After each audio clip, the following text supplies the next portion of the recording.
పెంచింది. దీర్ఘాయురస్తు అంటూ నిత్యం దీవించింది.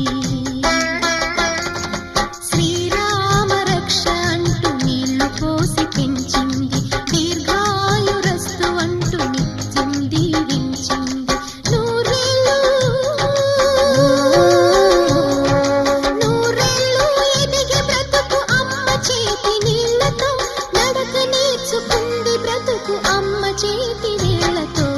ఎవరు రాయగలరు అమ్మాను మాట కన్న కమ్మని కావ్యం?